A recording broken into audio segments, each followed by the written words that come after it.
Morning! Happy New Year, guys! Ayan, January 1, 2024. Nagsalang na ako ng lalabas ko na naman, Nagsalang na ako ng mga labada. Kasi wala namang ginagawa. So, kailangan maging productive tayo. First day ng 2024. Hindi pwede yung slackers ka lang. So, yan. And ano bang oras ako natulog kagabi? Mga alas 3 na siguro. Kaloka. Si Chris, umaga na rin umuwi. Tapos si Daddy, maaga si Daddy umakyat. Yan. Tapos, dito ako natutulog sa ngayon, guys, sa labas. At si Poknat, ilang araw nang binabantayan ko. Yan, kasi hindi pa kami nakakapagpa-schedule sa bed. Bang, wait lang, pakita ko lang sa inyo yung aking tuyo. Yan. At alas 12 pasado na. Nagugutom na ako. Kaso, gusto ko isda. Ayan. Ininit ko lang yung gulay. Tapos nagprito kong tuyo. Yan. Ox na to. Rap. Bang. Diba nagpapaskit kasi ako sa vet. Para ibalik na si Poknat. At lumaki ulit yung niya. Yung bukol niya. I mean, nag-refer na na bukol. Tapos sobrang nahihirapan siya. And then ang payat-payat niyo ni Poknat gawa ng every madaling araw, guys. Sumusuka siya. So excuse me sa mga kumakain ngayon. Ayan, siguro magwa 1 week na yan. Kaya sobrang payat niyo ni Poknat. Alam niyo yun na magana siyang kumain. Kain siya ng kain. Pero pag madaling araw na, literal, lahat yun isinusuka niya. Parang hindi nadadigest ng ng sikmura niya yung mga tinitake niya. Kaya, for 2 days na ata, ginigiling ko yung dog food. Yung mga pinapakain ko sa kanya talagang literal na, alam mo yung yung parang lugaw na lang. Parang ganun. Para sabi ko at least madaling ma-digest, pero ganun pa rin. So, kailangan madala ko na talaga to sa vet as soon as possible. Yan, kasi ko alam kung ito yung sa mga garapatan niya before ngayon lang talaga lumabas. So kasi ito magkakasama naman sila, same sila ng kinakain, same sila ng iniinom na tubig, same sila ng pagpaligo ko. Kasi si Poknat lang talaga yung yung nilabasan ng mga bukol na yan. Itong iba wala naman. So yeah. Kasi guys, ayun nga, at kain muna tayo. Ako palang gising kasi yung dalawa. Mamaya pa mga alas 3 pa siguro yan. Kain tayo, guys. Shirataki rice pa rin yung kinakain ko. Hindi yung tuyo nga na medyo luma na. Tagal na dyan sa ref. Kaya ganito na siya. Natanggal na yung mga kadiskis. And then, yung ininit ko ng gulay. Ayan. Pati lang ininit ko kasi di ko alam kung anong oras gigising yung mag-ama. Si Chris alas 7 na nga dumating. Yan. Sa mga doon sa girlfriend niya nag-New Year. So, yeah. Ayan. Wait lang. Dali sa kapata tayo.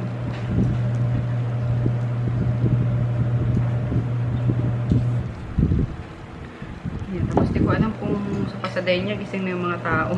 Doon natulog sila sila Dayan, sila Mika. Kasi walang kasama silang mama. Biglaan yung kagabi, guys. Kasi dapat talaga yung plano namin is dito kami, magluluto ako dito ng konti. Sila Dayan, doon sa Carlos. Tapos sila mama, just papa lang sa sa Pasadena. Kaso yun nga, ang dami pang baka kanya-kanya magluluto. So sabi ni mama, dito na lang lutuin yung kuha na lang ng panghapag nyo, kumbaga. Paghanda lang ba sa lubong. So, ganun na lang. Nagmadali si Papa kahapon, malengke. At si Mika, buti nga may paminabutan pang kaldereta. Kasi, yung plan talaga isa sa lubungin lang. Kaso, ayun, nalo naman kami kasi si Papa every ganitong occasion, especially New Year, effort talaga yun si Papa kahit nung nasa Bicol pa kami, guys. Ayan, di yan umuwi si Papa sa amin sa Bicol. Tuwing lang talaga yan. Pasko or New Year, madalas. New Year lang yung umuwi. Talagang naghahanda siya. Kaya naalala ko pa nung bata ako talagang mga dami namin laging handaan na sa Bicol. Tapos ang daming mga kaibigan niya, mga inuman. Parang feeling ko na ang yaman-yaman namin sa Bicol pag umuwi yan si Papa. Yan kasi mga kainuman niya, ang dami niyan. Tapos mga paputok, ang dami niyan dahil ni Papa, mga kwitis, mga, alam niyo yun. So, effort na effort lagyan si Papa pag ano, pag bagong taon. Kaya, naano naman kami hindi hindi maghanda and hindi magsama-sama. Diba? Parang, yun na kasi kasiyahan ni Papa or ng parents namin na makita kami sama-sama or naiipon niya kami. Though sama-sama naman kami guys, kasi nasa Pasay lang naman kami lahat. Pero alam mo yun, pag ganong okasyon,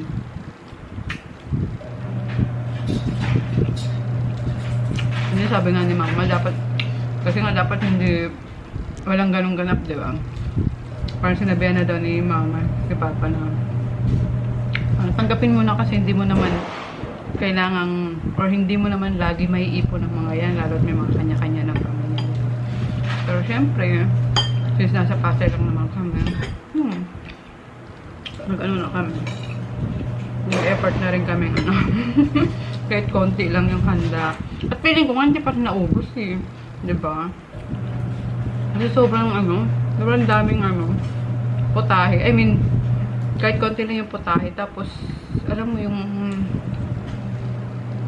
matatakam ka lang na, yun, gets nyo. And for sure kayo din hanggang ngayon. Wala pa siguro sa kalahati yung mga nakain nyo kaninang medianoche. Kaya abot pa ng 3 kings yan.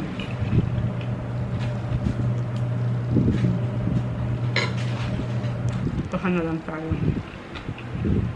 At hindi ako nakapag-vlog ng mga nakaraang araw guys.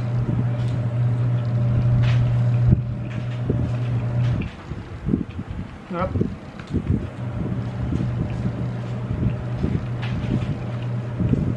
Tapos pansin nyo, kinabukasan, after ng mga handaan, sa dami ng pagkain, sa dami ng putahe, iba yung kinikrave nyo, no? Ako nga sabi ko kanina, pagising ko sa GC namin, parang ang sarap kumain ng lugaw. Alam mo yung mga tirang kanin lang, tapos tutubigan, nagagawin lugaw. Ganon, basa-basa sa amin kung tawagin sa Bicol. Tapos, tinapa, na inihaw. Sarap.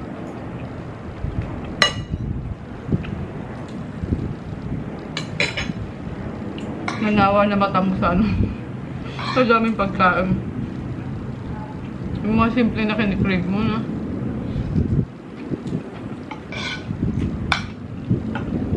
Pero sayang, kailangan ubusin natin yung food.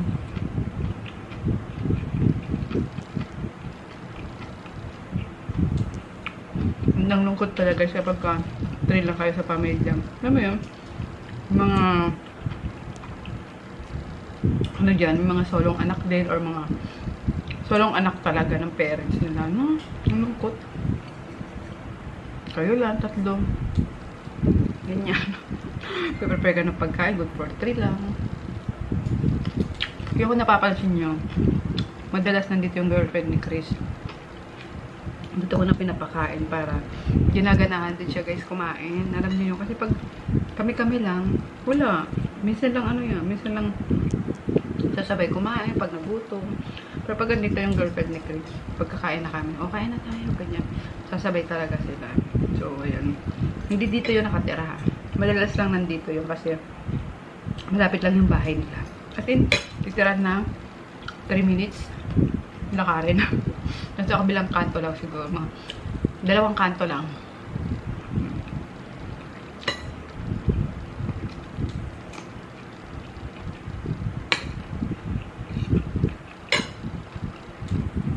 Oh, siya. Laba ko ng chika. See you later. Ay, naku po, Knat. Tingnan niyo, sumuka na naman siya. Ngayon, puro liquid lang yan. Ano nangyayari sa'yo? Ha? Yan, lagyan ko na siya ng cone kasi kinakagat-kagat niya yung tingnan yung laki ng yung bukol niya. Mas lumaki pa dun sa unang tinanggal sa kanya eh. Ano naman po, bebe naman eh. Ano nangyari sa'yo, ha? Tapos ang dami niya mga maliliit na bukol pa. Bukol dun sa... Ay, naku.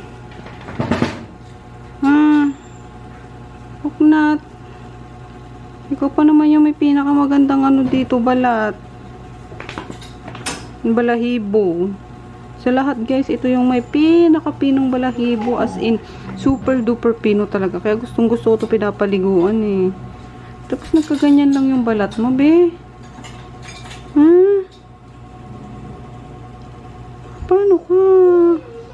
Grotigel. Didilaan niya kasi. Ito kasi lumobo to dati eh. Tapos medyo lumiit naman. Tapos nagsugat nga. Dinidila-dilaan. Lagyan ko siya ng cone. Yan, di pa kami makapag ano sa vet eh. Makapagpa-sked. At puno pa yung ano. Yung butot balat ka na oh. Tinan nyo oh. Buto-buto na siya. Kita na yung mga ay naku poknat.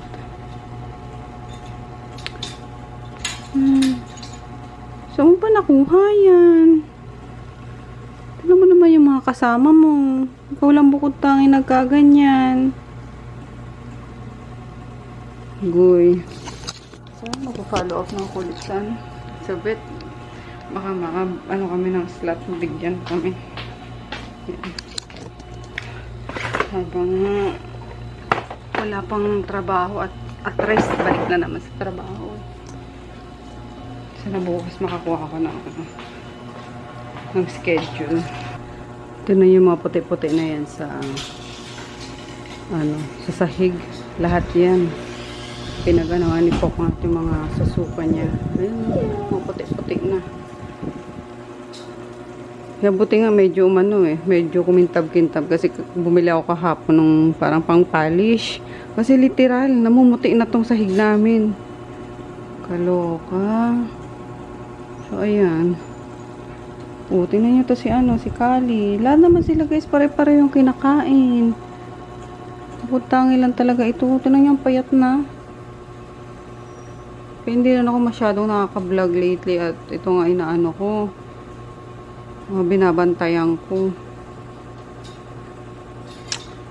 Kasi pag sa loob pa ako natulog. Kinabukasan, grabe, ang dito, ang kalat-kalat yung niya, yung dumi niya, yung ayun niya, yung sinusuka niya. So kapag nandito ako, naririnig. Good morning! Happy Tuesday guys! December! O, diba?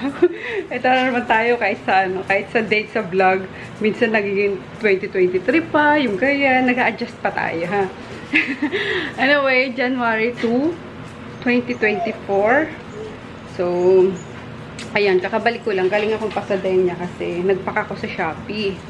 Yan, wala pa kasi si Jackie. Mamaya pa lang sila, luluwas.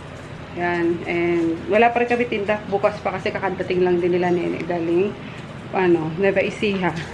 And tinantay ko lang si Chris kasi ko. Junior, tumabi ka dyan. Schedule ni Poknat sa vet. Ayan. So, pa-check up natin si Poknat.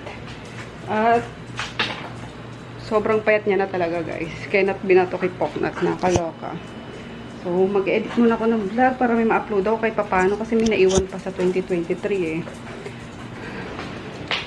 Agoy! Ano ba yan? Tabi kayo dyan. Tabi. Yung sinaping kong Tabi, Junior. Nilagyan ni Junior ng diaper. Si Ihi kasi ito kung san-san eh. Tabi! Oh, higaan nyo yan. Oh, lagyan muna natin dyan. Pisos ko. Oy! Pinapakali. Tabi! Nakailang init na kayo guys na mga ulam nyo. Diba? Kaya pala dapat pala talaga ganun ang ginagawa guys. Konti lang okay lang naman maging festive tayo. Kung may kung marami namang pera. Sobra-sobra naman. Pero, alam mo yun, natutunan namin na tawag doon, ang hirap umubos ng mga handa. Literal. Kasi, mananawat kakainit. Yung ending, masasayang lang din. So, di ba, pagiging practical lang pa yung irali natin, mas makakatipid tayo. Tapos, ayun nga, walang masasayang na food, 'di ba? Though pwede naman natin ipamigay sa mga sa mga ano ba 'yan? Sa mga di ba, naghahang ako. Ati, 2024 na naghahang ka pa rin. Sa mga kalsada, mga nangingi ng food, ganyan. Pero 'di ba, yung ano kasi, yung isisiksik mo lahat sila sa ref, yung gano, tapos ilitin mo, maumay at maumay ka. Kami nga, diba, alam niyo bang, kukunti lang yung, yung pin-repair namin, hindi pa naubos. Sabi ko, nakakaloka naman. Yun na nga lang talaga yung inano namin, 3 putahe. Hindi pa naubos. So, sabi namin, next, gano'n na gagawin. Mas less pa. And dapat yung mga lang, yung mga kinakain lang talaga. Kasi, ang ganda lang sa mata.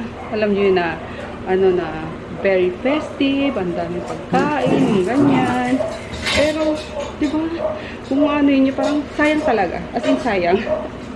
So, ayun. Gano'n ang gagawin namin, guys, sa mga susunod pa na okasyon, especially New Year, ganun lang. Yung konti-konting portion lang, and then yung mga kinakain lang talaga. Yan. So, yun lang. Just my 2 cents. Kasi sayang talaga, nasasayangan ako. Kapag tumatanda tayo, guys, doon natin marirealize naman. Mas masaya yung maging simple na lang. No? Yan. Yun lang. Edit na nga ako. Tapos nagbabalak din kami nila Dayan, manood nung kay Ding Dong at hanggang 7 na lang yun ng yung mga entry sa MMFF, 'di ba? Kaso bigla daw naghahang naman yung yung ticket net. Kaloka. Sabi ko mag-secure na ng ticket para manood kami ngayon. Kaso ewan, wala pang balita. At inaantay ko lang din si Chris para makaalis na kami. Napakuha ko na yung sasakyan para madala ko na nga si Poknat. Ma-check up na yan. Para at least maresetahan ng gamot. So, wait lang guys. Sabaw na naman ako. Grabe, init. Nagpawisan ako dun Hindi ko na kasi ito dinala nung nung New Year. Dinala ko to before mag New Year dun sa sa Pasadena. Di ko na nabit-bit pabalik kaya di ko na natapos yung pag-i-edit ng vlog. Ay! Alis din! Sino? Hindi mo matatanggal yung mo, yung diaper mo. Yan, naka. Naiisaw sa amoy ng wiwi mo. So, na Poknat. Ayan, dinamitan na ni Chris. Sa baba na yan. Antay mo na lang sa baba. Kargay mo na muna siya pababa, ha? Antay mo dun. Dito na si Poknat sa bed. Ito sa sa UN. Kung saan siya inoperahan. Dito ko na lang siya binalik kasi dito lang yung may medyo maluwag-luwag yung skin. Nagtitimbang yung dalawa. Ano ang ginagawa ng isa? Binibigatan niya talaga. Ngayon ko is bad news. Hindi na hindi na opera si Poknat kasi baka daw cancer na tong sa kanya. Ulit.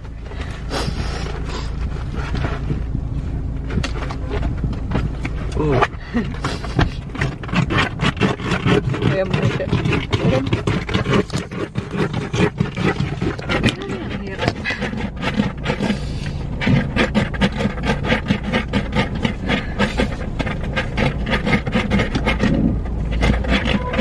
Poknat. Ano nga mo? Pa-reverse pa ulit. Ano? Kaya yan. Uy, ginagawa mo ulit.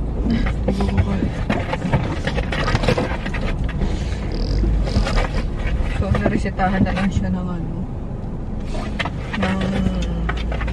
parang acid.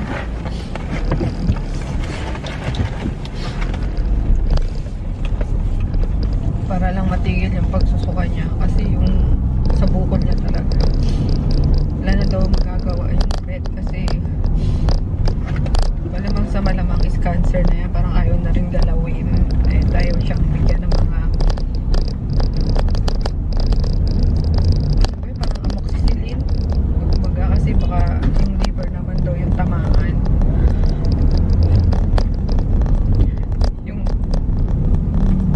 itsura ng doktor is parang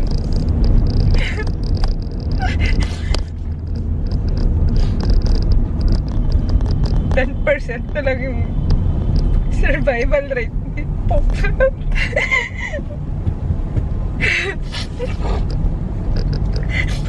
Antay na lang daw na mawala siya naturally or pag sobrang nahihirapan naman siya.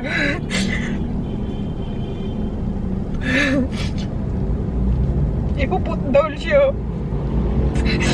Wala yung mag-give up. May isa pa kaming bet na pupuntahan para magpapasecond opinion ako. Tumiga. Ang hirap. Kahit alam mo na doon din naman sila papunta na yung lifespan nila ganun lang. Hindi, grabe bigat sa dibdib. Ay, Poknat.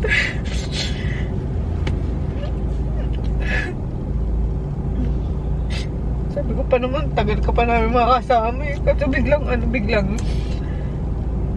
as in drastic nung pagpayat niya talaga. Dahil na sumusuka nga, ganon.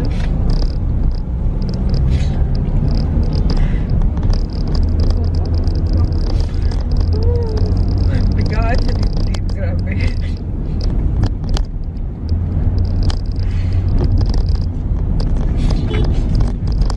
Papaschedule ako dun sa dito din sa yun eh.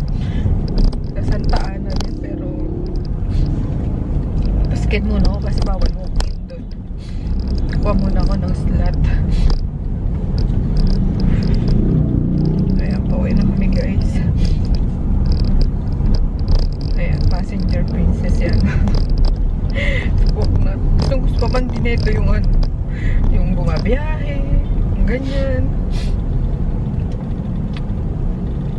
Sobrang na-busy lang at hindi kami nakalabas-labas nitong sa 2023 na. Punit! Gagaling ka, punit na! Pupunta pa tayo sa ibang bet na. Gagaling pa yan? Gagaling pa yan!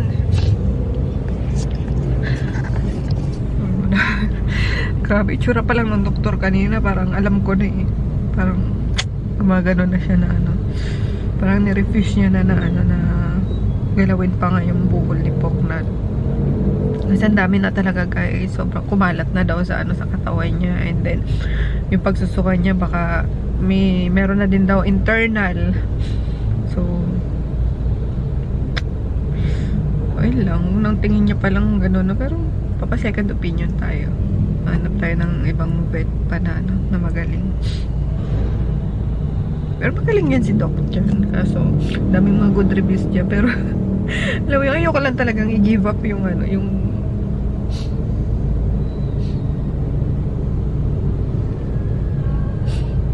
lang i-give up si Poknat. Let's go na. Bakit na tayo? Let's go. Halika na, dali. At bumili ako ng ng ice cream mo. Dali. Ice cream yan. Ako na magdala niyan, anak. Kargay mo na to si Poknat. Ikaw na magdala sa Let's go, Poknat. Saan pa nit? Wala naman makita eh. Kain tayo. Dapat manonood kami ng movie. Kaso, sold out yung ticket. Ay, sige ate. Diyan na lang. Ang ending, kain na lang. Ito kami sa... Saan nga tabi? Port? Hardboard. Harbor. Ayan. Tapos, bigan dito si Ellie. Gumawa kami. Ellie! Ellie Belly! Kain na ikaw, Ellie! Hello po! Hello! Hi, vlog! Hi, vlog! What's up? Ano? Gigil na, no? Yan. Mika. Jo. Hi, good afternoon guys. Don't mind my eyes na namamaga. At kapag pa ako iyak ng iyak. Anyway, maga akong umuwi kasi nga yan, si Poknat papainumin ko ng gamot, tapos observe ko. Kasi kagabi, di ko alam kung kumain ba siya. Pero hindi naman siya sumuka. Or dahil wala siyang maisuka. Yan, tapos, pero uminom siya ng gatas kasi, inano ko si Chris, binili na ko kanina na pumunta ng Cartimar at maaga din naman siya nagising. Sabi ko, ikaw na pumunta ng Cartimar. Bila mo na gatas, si Pokna, tapos, dog food, yung wet. Kasi nga parang hindi niya type yung ano, pinakain ko sa kanya kagabi. Or, di ko lang alam kasi natulog na ako. So, di ko alam kung si Maggie yung tumira ng pagkain niya. Or naubos ni Poknat. Pero, wala siyang suka pag gising ko. And di ko lang alam kanina, pag alis ko kung umano nga siya. Nagganon siya. So, sorry sa term guys. Kasi may mga kumakain sa inyo dyan. Anyway, ayun, nag-ano naman siya. Napainom na ni Chris and so far, natutulog lang siya guys. Tulog lang siya ng tulog ngayon. Naabutan ko nandyan sa ano, nandyan sa hagdan, nagpapainit. Kasi naiwan pala ni Chris na bukas yung gate. Buti hindi lumabas. Kaso si Maggie, yan, pagdating ko, diretso, sinalubong na ako sa baba. Walang aso na to. Ayan. Today pala is January 3 na guys. Ayan, ang saya kasi ang aga namin nakaubos ngayon. Ang aga namin sold out, literal, walang tira. Kahit isa. Mga sarsa-sarsa lang. Pwede na yun sa ano. Ay, halo sa dogs din. Yan. And then, thank you, Emmer. Kasi binigyan niya ako guys netong ano, pasalubong niya galing Davao. Ayan o. Yung pomelo. Suha, galing Davao talaga to. Yung isa binuksanan namin doon kanina. Grabe, pink na pink talaga. Ang sarap. Yan. Tapos, itong duhat bar. Inuunti-unti ko kasi matamis siya. Pero, duhat. Oh, tama. Duhat? Durian! Ayan, durian bar. Yan. Durian na durian yung ano niya. Yung lasa niya. Parang ganyan siya. Bahong-baho nga si Bunso eh. Sabi ko, baho-baho nga eh. Yan. Ayan. Tapos dinala ko na rin yung mga mga tutong-tutong para sa pagkain naman ng dogs pamaya. So, where are you, Poknat? Naglinis na rin pala ako ulit. Ayan oh, makintab na ulit no guys. Pero yung mga puti-puti na ganyan, parang hindi pa natatanggal. Pero at least medyo kumintab yung yung sahig namin. Oo. Don't mind na kasi ano talaga yan. Luma na tong apartment. Punit! How are you, Punit? Yan, tinanggalan ko na kasi siya ng cone. Ito naman, pag sipok na tinaan ako, Tapos guys, may nagbenta sa akin kanina na ito. Isang set siya ng cookware. Ayan, di ko alam kung original to. Pero binili ko na kasi naawa ako dun sa, sa Binata. Magasgas na rin siya. Pero okay lang. Ayan yung brand niya. Ayan, Bischelena. From Germany. Pero in fairness, ang bigat niya. Ayan, bigat siya ng ng Salad Master. Ang bigat niya, grabe. Tapos lahat siya may takip. So, ilang set to? 6 ata. Kasi meron pang, maliliit dyan. Ayun o. So, 4-5 binenta. Kinuha ko na kasi kawawa naman. Kailangan daw nila sa school. Ayan. Kasi, binigyan na yata sila ng notice. Ayan, galing school. So, not bad, diba? 4-4-5. 1, 2, 3, 4, 5, 6. So, 6 na sets. Ayan. For only 4,500 guys. Diba? Ito nagpapasaya sa akin ngayon. Yung mga mga lutuan. No? Diba? Kung dati mga damit, mga ngayon mga gamit na sa bahay. Especially mga talaga guys, mga cookingware. Ewan ko, obsessed ako sa mga cookingware. Ang dami ko na actually mga cookingware. Tapos, yun yung unang-unang binili ko, pinakauna nakatas ng pag-online selling ko is yung Salad Master pa. Diba? Imagine, ilang set yun? 1, 2, 3, 4 sets din ata yung Salad Master ko. So, yan. Sabi ko, kahit ilang generation pa abutin ng Salad Master na yun. So, ayan. Mag-ano muna ako, guys. Ngayon ko lang natanggal yung mga sinampay ko nung New Year. Diba naglaba ako nung New Year? Uno. So, wala natanggal kasi kahapon nga dinala ko si Punit sa vet. So, ang grabang init. Poknat! Laban tayo, bebe, no? Laban tayo. Hanap lang si mami ng vet, no? Diba? Nagano naman siya guys. So, binom siya ng gatas kanina. Madami. So, pero sobrang payat niya. Sobrang drastic talaga yung ano yan. Yung pag-lose na ng weight. Pero, yeah, let's see. Ayoko. Hindi ako give up, Poknat. Stay put ka lang dyan, baby ko. Papagamo tayo. Natakam ako sa ano, pomelo. Hindi ko na natiis, binuksan ko na. Kaya no, kung gaano ka pink. No? Ito ba yung grapefruit, guys? Tama ba? Grapefruit ba to? Pomelo lang kasi alam ko ano nito eh, pangalan. Pero yung mga grapefruit na piniflavor sa juice, ito din ba yun? Ano? Let me know. Kasi hindi ko talaga alam, promise. Ayan, dyan lang kayo. Buksan natin ang pomelo. Suha AMR. Hindi ko na rin pala dinala si Kristoy. Si Groot. Kasi, ayun nga, sabi ko maaga din naman akong uuwi. At buti na lang hindi ko dinala kasi nga bit-bit ko pa yung ano, yung lutuan na nabili ko. Junior! Sino naman nasa labas?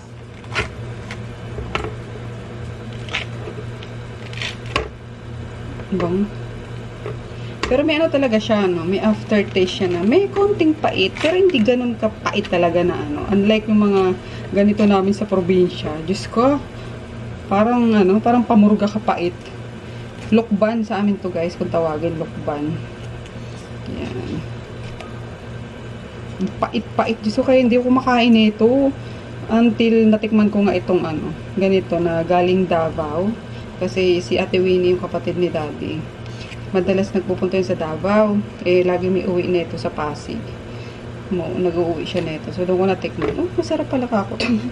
Kasi tumatak nga sa akin yung ano, yung lokban sa amin, napakapait.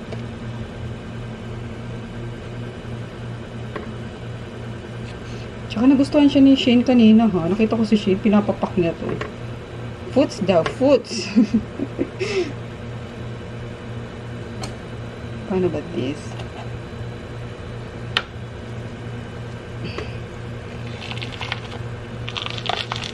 Oh. See? Pink na pink. Sana ganito ka pink ang pisngi natin, ano?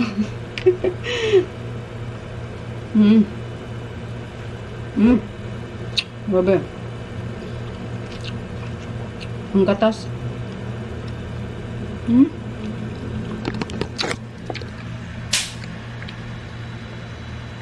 Tamis.